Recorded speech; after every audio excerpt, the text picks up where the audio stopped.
Hello friends, स्वागत है आपका डिजिटल तैयारी चैनल पे। मैं श्रेयांश कोठारी एक नई चीज आप लोगों के लिए लेके आया हूं दोस्तों। Beat the concept.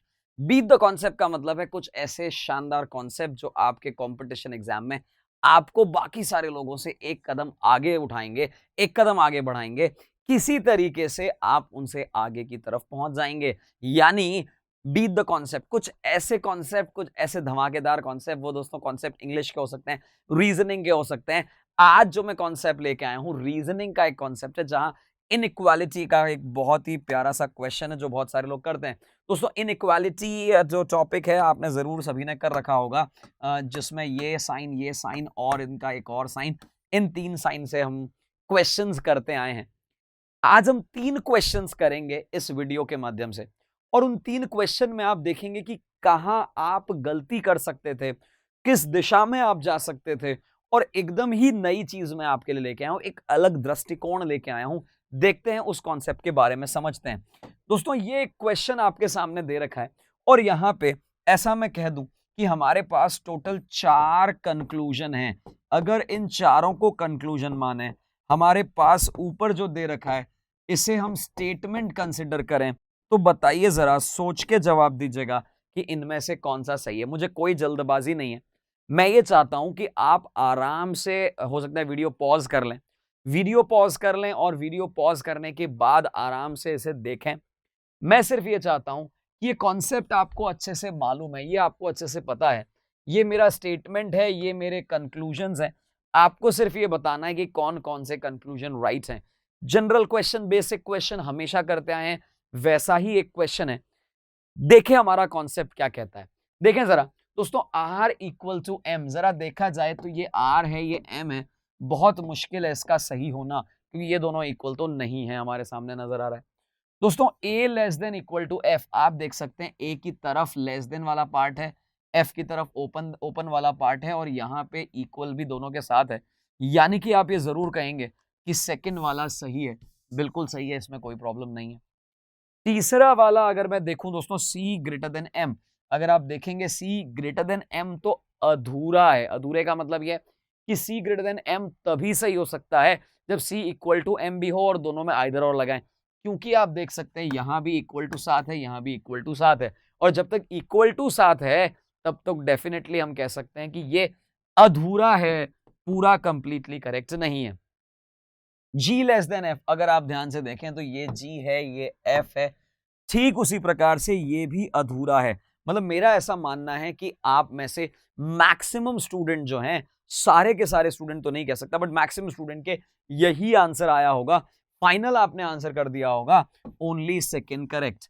बट अब इसको थोड़ा सा हम ध्यान से देखें, क्या यही फाइनल आंसर है या इसमें कुछ और परिवर्तन की आवश्यकता है।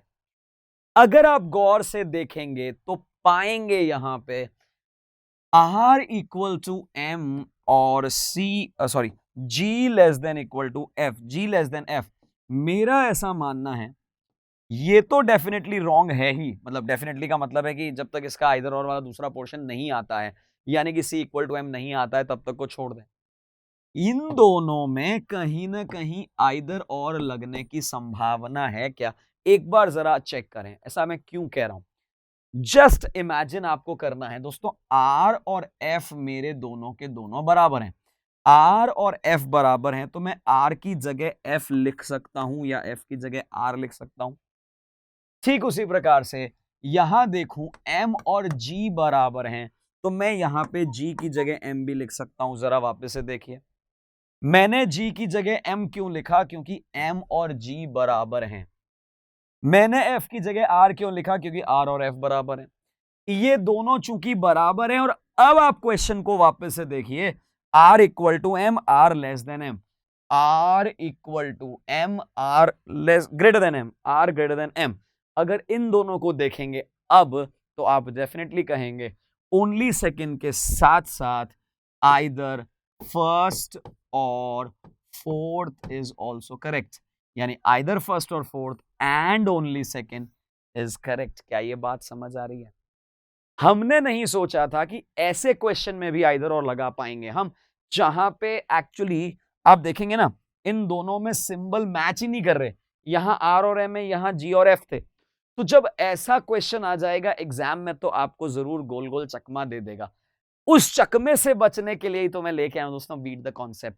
बीट द कॉन्सेप्ट एक बहुत ही शानदार सीरीज है, रेगुलर वे में आप देखते चले जाएंगे। और अभी ये वीडियो समाप्त नहीं हुआ है, अभी इस वीडियो में कुछ और भी बाकी है आप लोगों के लिए, वहां और लिए चलता हूं दोस्तों। ये 2 क्वेश्चंस और हैं हमारे पास, जरा देखें इनमें से आप लोग क्या कहते हैं।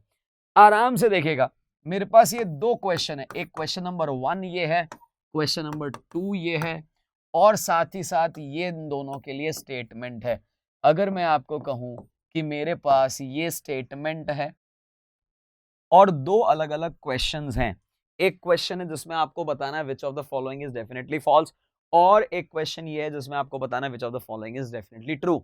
सोच समझ के आराम से जवाब दीजिएगा। मैं क्वेश्चन आपके लिए फ्री कर देता हूं, स्क्रीनशॉट ले सकते हैं, वीडियो पॉज कर सकते हैं। बेहतरीन एक क्वेश्चन है दोस्तों, मजा ही आ जाएगा। इनइक्वालिटी के बहुत ही अच्छे अच्छे कुछ क्वेश्चंस लेके आया हूं इस टॉपिक में, जहां पे हम कह रहे हैं बीट द कॉन्सेप्ट। कॉन्सेप्ट दोस्तों, हमारे कॉन्सेप्ट क्लियर होने चाहिए। इस सीरीज के माध्यम से इंग्लिश और रीजनिंग दोनों के अच्छे अच्छे कॉन्सेप्ट हम लोग इसी माध्यम से देखेंगे। चलिए, मुझे लगता है आपका आंसर आ चुका होगा। शायद मैक्सिमम लोगों का आया होगा कि भैया ये सब गलत है। देख लेते दोस्तों, एम और एफ के बीच में कोई कनेक्शन नहीं हो रहा है, 2 उल्टे साइन आ रहे हैं इसलिए रॉन्ग हो गया। जी और सी के बीच में भी ऐसा ही कुछ है। ए और आर में तो वैसे भी ए की तरफ छोटा है, यहां ए की तरफ बड़ा है। एल और एफ में अगर मैं चलूं तो भी हमारे पास बड़े सिंबल आ रहे हैं, और पी से ए वहां भी अगर हम देखें तो हमारे पास सिंबल चेंज हो रहे हैं। अब ध्यान से देखिएगा मेरी बात को, अगर आपका आंसर ये है तो मेरा आंसर ये नहीं है। मेरा आंसर क्या है? मेरा आंसर है दोस्तों सी इज डेफिनेटली फॉल्स। अगर मैं कहूं, मुझसे कहा जाए तो मुझे यही आंसर मिलने को है। अपने को कहा था भैया which of the following is definitely false. Definitely false का मतलब क्या है? डेफिनेटली फॉल्स का मतलब है कि वो कंफर्म रूम से गलत है। अब देखते हैं कैसे।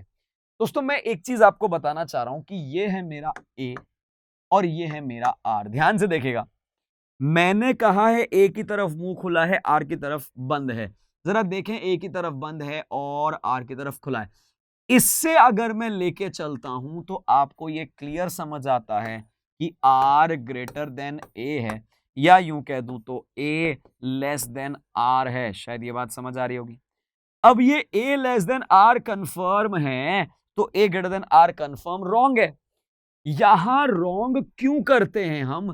क्योंकि एम ये है मेरा, एफ ये है मेरा, और सिंबल रिवर्सल हो रहा है। यहां पे एक बड़ा वाला एक छोटा वाला सिंबल मिल रहा है, तो ये कंफर्म नहीं कह सकते, क्योंकि एम और एफ के बीच का रिश्ता हमें नहीं मालूम है। मेरी बात को ध्यान सुनिएगा, चूंकि एम और एफ के बीच का रिश्ता हमें मालूम नहीं है, इसलिए गलत कहा जाता था। बट क्या ये डेफिनेटली गलत होगा? मैं समझाता हूं मैं क्या कहना चाह रहा हूं, ध्यान से देखेगा। मैं ऐसा कहना चाह रहा हूं कि हमारे पास m greater than f less than g दे रखा है, और मैं आपसे पूछूं कि भैया m ग्रेटर देन g है क्या, तो आप इसको राइट भी नहीं कह सकते हैं और डेफिनेटली रॉन्ग भी नहीं कह सकते हैं। क्यों? क्योंकि m और g के बीच का रिश्ता हमें मालूम नहीं है। m g से बड़ा भी हो सकता है, छोटा भी हो सकता है, बराबर भी हो सकता है, कुछ भी हो सकता है। तो वैसा ही कुछ कहना चाहा था मैंने यहां पे भी, कि इधर भी अगर आप देखें तो m और f के बीच में, g और c के बीच में, l और f के बीच में, p और a के बीच में हमें रिश्ता नहीं मालूम है। जब रिश्ता नहीं मालूम है तो कंफर्म कुछ भी नहीं कहा जा सकता। ठीक वैसा ही एक दमदार जोरदार क्वेश्चन यहां पे है दोस्तों, जहां आपसे कहा जा रहा है कि विच of the following is true. ऐसे देखा जाए तो इनमें से सारे ही करीब करीब ट्रू लग रहे हैं, बट डेफिनेटली ट्रू दोस्तों एक ही है, जो यहां पे सी नंबर है। भाई, एम और एफ के बारे में कहा नहीं जा सकता। हो सकता है ये शायद इक्वल हो सकता है नॉट इक्वल हो। ठीक उसी प्रकार से यहां भी ऐसी बात लग रही है, लेकिन ये कंफर्म है दोस्तों कि ए और आर, ध्यान से देखेगा, ये यहीं पे लिखा हुआ है, ए लेस देन आर है कंफर्म, यानी ए नॉट इक्वल टू आर है कंफर्म। भाई, जब वो छोटा है तो बराबर तो कंफर्म है कि वो नहीं है। तो यहां हमने दोस्तों एक गजब का कॉन्सेप्ट देखा, 2 ऐसे 3 ऐसे क्वेश्चन देखे जहां पे हमने समझा कि कुछ नया है, कुछ बेहतर है, कुछ ऐसा है जो आपके दिमाग के पर्दे खोल देगा, कान के पर्दे खोल देगा, आंखें खुली रख देगा। और ऐसे ही कई सारे कॉन्सेप्ट हम लेके आएंगे दोस्तों। आप ही का प्यारा चैनल है, इसी चैनल पे इसी तरीके से बने रहिए, आपका प्रेम बरसाते रहिए। Thank you and take care. Please like